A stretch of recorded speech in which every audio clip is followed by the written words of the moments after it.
Hello there, my name is Thunder, and welcome to part 2 of Import Tuner Challenge. And in today's part, just before I get right into the action, you might notice that things look a very slight bit different if you've been paying close enough attention to the last part. As you can see, my name has changed. The reason for that is I forgot to save the progress I made in part 1. Oops. So I just did another quick run and got right back up to where I was, because thankfully, as it turns out, the AI that it seems to spawn always seems to be the same, so it's very easy to memorize. So that's a great thing. So we got a bit more money now that we can put into our 350 here. So what I'm gonna do actually first is let's put some let's at least make this look a little more unique rather than just make it kind of like a sleeper thing, because sleepers are cool and all, but in this game I don't think that's what we really want to try to go for too much, because that's just a bit too boring, honestly. So we're just gonna do some stuff here. I'll leave that little lip spoiler as it is for now. Probably change it later. I kind of like I kind of like a carbon fiber hood on a blue car. That looks nice.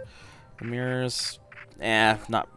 They're nothing really I particularly care for, but I'll put these on because, you know, they're fine, I guess. Headlights, nah. Taillights. Oh yeah, we'll go with these because these somewhat give me some Underground 2 vibes with that particular design. I'm gonna put a little bit of an over fender because why not? But yeah, I just wanted to make the thing look a little less like a stock vehicle, so that's why I'm doing this here. Let's find some wheels I like. That works. I like that. We'll make it about an inch bigger. There we go. Just one of those things, and then we can even do some stuff in the car here. Like I can move the number plate over. I'll move it just over to like that. That looks okay. And then of course we have our little body color here, which I like the blue, but I'm just gonna make it a bit of a darker blue. I believe it doesn't actually cost you money in this game compared to older TXR games. You can also put the Lamborghini style doors, but I'm not gonna do that. At least not right now. I will have to later, but that's not right. That's not this moment. You can even change a little bit of stuff in the inside of the car, so I can put some like custom seats in, a custom steering wheel, which I won't do right now. I can change like parts of the interior's color. You can even put like a weird like hanging accessory and some meters and stuff, which I'm not going to do that right now. I will have to do so later, but now is not right at the time. And I guess for the rest of it, I will put into just upgrading the other performance bits of the car. Oh god, why would you want that? That looks ugly. I definitely do not want that. We'll go Type 2. I think that's the best looking of the bunch. I just wanted to give the car a little bit more power, and I could put some nitrous on it, but how much is that going to cost? Oh, not really much at all. Okay, that barely. If it costs that little, I might as well put it on the car. And then what else could I do here? Let's put a suspension on it because I know that's going to be more expensive, but I can at least afford it. Don't quite need brakes right now. Of course, I've already got the LSD. How much transmission? Ah, level 2 is just out of reach. Okay, that's fine. We'll just go with this for now, and that should work out pretty well. But there we go. Now our car is looking a little more spiffy, so that's good. So let's go right back to the action. So I don't think I got too many people left to do within the night section first. So I might actually have another section done, but we'll see how it all goes down. Okay, so as you can see, there's pretty much mostly green arrows now because there's only so many people left to face here. So we got one Speed Planet member. This is the second guy on the list, Ferocious Astaroth. Basically, the one person that's left, and then we'll have our team leader. So to use the nitrous in this game, you just have to hit the B button. You'll get the little effects, and your car will go a little bit faster. Of course, the higher level your nitrous is, the more powerful it is. So I don't think I really need to explain that one though.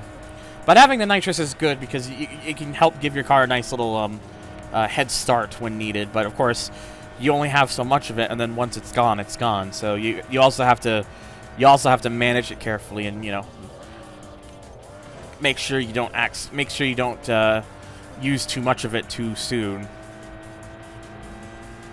Like right now, I definitely don't need to use it because he's back there. So let's just get him finished, and then we should have our team leader. And then if I I already know where the next team leader is, so I'll try to get to them next. After I'm done with this guy here. He's almost done. Just about empty. Yeah, there we go.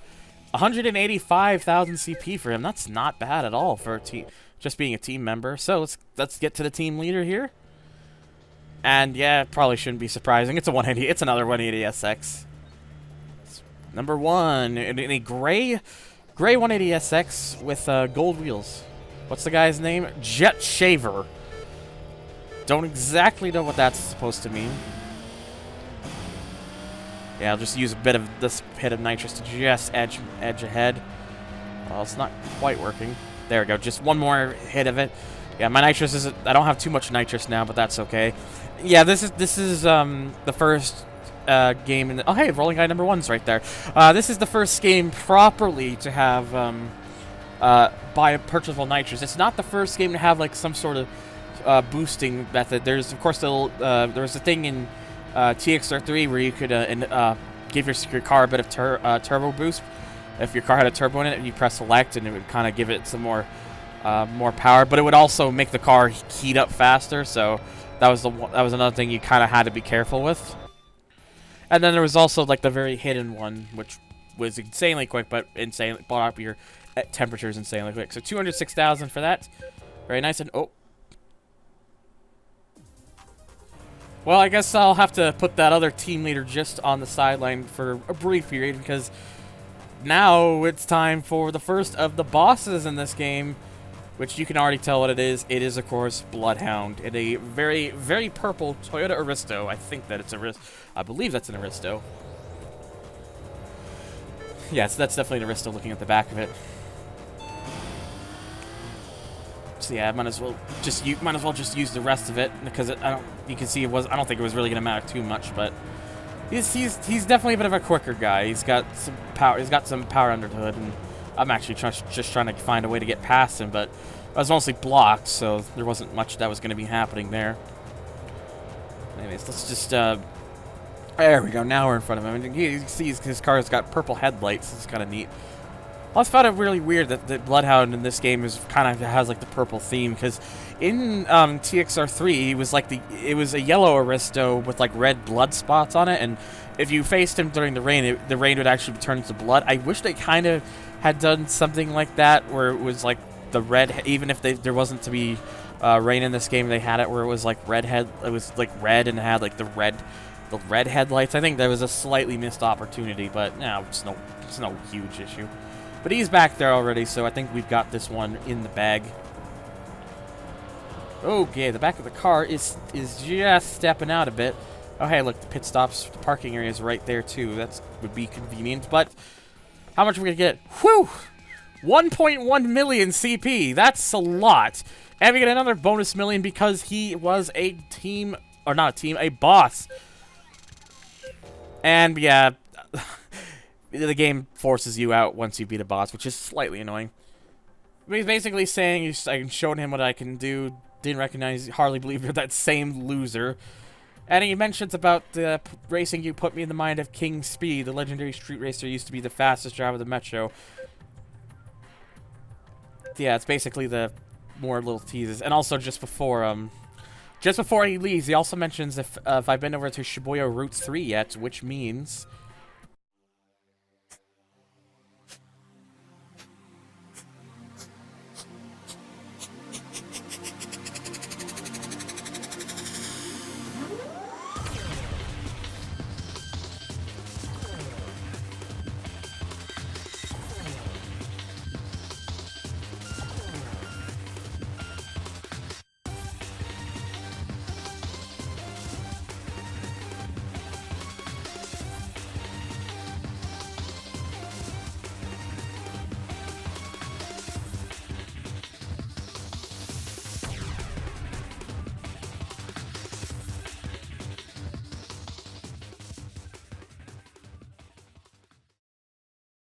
okay, and there you go. So now, as you see, it's basically just takes us right back. So we already now have almost the same amount of money we started with. However, Bloodhound's car is now available, and we can even make this car more powerful because of some level 3 parts that have now become available. And yes, there's a whole bunch of other little things too. So how much can we get for level 3? Wow, that's actually a pretty good jump. Gets us right to 379. I'm gonna do that actually. Give this car some more power. Why don't we? And then, oh yeah, that's right. Cooling module's not yet there. Hasn't been unlocked. I can get this, but don't really improve it a huge much. So I'm not gonna do that right now. What I want to do is I want to put a transmission in this car, because I believe after that, that should be all. That should at least be more than every part. Oh no, not the brakes. Okay, well, I may only have be able to put level 1s on it right now, but I am going to do that because that's what I believe is remaining in order to face Garage Haru. What I'm just gonna do for now, because we just have to finish up changing stage, as well as I have a chance now to go face Garage Haru. So the remainders of this part is just gonna be taking down those two. So what I can do here, I believe that's what I need, is the Shidome PA to go face the changing stage leader. And that's another thing I like, is you can actually start your night in the pit stop. You don't have to drive over to it each time. So there we go. There's the slow wheel from before, but again, he's going to be a while away. But there's the leader changing stage in a red S15 Sylvia Fat Nastic Phoenix. Great name, Fat Nastic Phoenix. And he's basically on the street racer, excuse me. He's tormenting his writers and editors. Big enough sucker. Oh, it's supposed to be Fantastic Phoenix. Look, this is the same screen. On the top near the right, you got Fat Nastic Phoenix, and down below you've got Fantastic Phoenix. Ugh. But regardless, we're not going to worry about it. In fact, ooh, this is interesting. This guy's got a very notable neon in his car. Blue neon with a red car, which doesn't quite match, but we'll let it off. Won't worry about it. This car sounds slightly different now. Yeah, you can tell I kind of gave myself a really nice boost at the start, because, you know, why not, I guess. So we're just going to get this guy done, and then like I said, we'll do Garage Haru next, and that will probably be the part. I mean, theoretically, I probably should have saved some of the money I had there for something else, but we don't need to do... The other thing I'll be working on, I don't need to exactly do right away. So it's not like it's a huge thing at the moment. It's just one of those things where it's like it'll have to come, and it'll come when the time is right. But I still know what I need to do, so. But right now, we're just gonna get this guy done. It's weird. It's supposed to be Fantastic Phoenix, but in race and in the thing, it's misspelled as Fat Nastic Phoenix. That's kind of annoying, to be honest. So that's all the teams I can do, at least right now, in the night section. But now I just gotta go face the remaining Wanderer. And before I leave, I will take care of the information section. That's just mentioning again about changing stage, who I've already just beaten. That's mentioning about Speed Planet, who I've already beaten. That's one of the rolling guys. Another one of the rolling guys. Slow Starter, who I believe is from Speed Planet, I think. Yep, should be. Whiz Kid, also from Speed Planet. This one has nothing new to say, and then there's also this guy right here about how the Aristo is like, oh, really nice car. But anyways, I'm just going to return back to the garage because there's really nothing else. It's not really going to be anything else I can really go for, because all I got left now is to go after Garage Haru. So, because as you can see, all the teams are now complete here. So again, that just leaves Garage Haru, because Lonely Wolf is still not going to be for quite a while. So there's someone I'm going to have to come back to later. But for now, let's go over to the Kiyobashi PA and get down to business. Okay, so there he is right there, and now let's see what he says. So that's how you customize your car. Would you race with me? I'll check out how your car's performing. Yep. So there we go. This is our first Wanderer so far in the playthrough. Garage Haru with his red Toyota Supra, also with the bright blue neon. I would say brighter than the changing stage leader's car. And it's another simple sprint race. No PA draining here. And again, just giving myself a bit of that little cheeky head start. but I think this is also the first... No, it's not the first Mark IV Super I'm up against. There's that team member from MOE or Mo that had a Mark IV Super as well. Don't listen to me. I am a dum-dum. Yeah, this car is definitely a little bit quicker now with these extra parts that I've put into it, which is nice. Don't think there won't be too much more I really have to do to this car for at least a little while, because I suspect once we get into part 3 where we do the midnight the midnight midnight teams and stuff, the performance difference probably won't be that drastic. So by that point we could probably start building our money up a bit. So that's probably what I'll end up doing.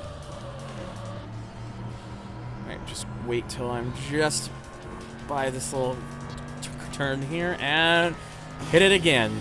Not that I really have to, but you know, why not? I like going fast. What can I say? Once we get it to about 150 miles an hour, 155. Oh, closing in on 160. Oh, and we're up to 6. Oh, it's such a tease. It's right there at 160. Come on, there we go. 160 miles an hour. Very nice. It's definitely quicker. In fact, ooh, 167. I just saw a glimpse of 167. And there we go. 301,000 CP. Pretty good. Of course, Wanderers will usually tend to give you more CP than team members, or even some of the leaders will give you. So that's not really surprising at all. But yeah, there we go. That's pretty much going to be it right now for the night section. What else is he going to say? Oh yeah, not a bad car, yada yada yada. So there we go. He is now done with. Just before I finish up here, let's take a look at the information. Just mentioning about rolling guys. Oh yeah, there's a mention, by the way, about Lonely Wolf. And the little mention in-game that he won't compete until we've been in 100 races. So, that's one of the best things I like about this game is it actually tells you, so long as you go to the, go to the, information desk here, basically. I say desk, no desk, really. So long as you go to talk to people here, they'll actually some of them will actually tell you about the Wanderers and their rumored objectives, which, of course, are what makes them face you. So that's a way to be able to face the Wanderers in this game, which is so much helpful. You don't have to worry about looking up guides and stuff. Just come to these people, and they can usually tell you what you need to do. So, again, just getting these out of the way. Alright, perfect. So, yeah, that's it. That is all the night things I can do right now here in Import Tuner Challenge. So, oh, I accidentally realized I chose the Go Out. Not quite what I meant to do. You might notice some blue arrows. That's because of the new section we got there, which I will get more into next part, because I'm not going to try to have these future parts be as long as part 1, because part 1 was like 47 minutes, and I was not expecting it to. I want to kind of keep it around maybe that 20-minute barrier if possible, maybe longer, just depending on certain circumstances, but around that 20-minute threshold I think would be pretty good. But yeah, that's going to do it for today's part. So thank you so much for watching. You enjoyed this, hit that like button, hit the subscribe button if you want to see more of this LP and some of my other LPs and videos that I have done. Hit the bell icon to get notified on when my next video comes out. Check out my links down below where I've got Patreon if you want to help support the channel, Twitter to follow me, my social media bantering, Twitch whenever I go streaming, Discord to come say hello, and Curious Cat if you really need to ask me a question for any reason. And a huge shout out to both Toxic Honey Badger and Monday Bear 21 for their excellent support over on Patreon. Thanks once again, and I will see you guys on the next video.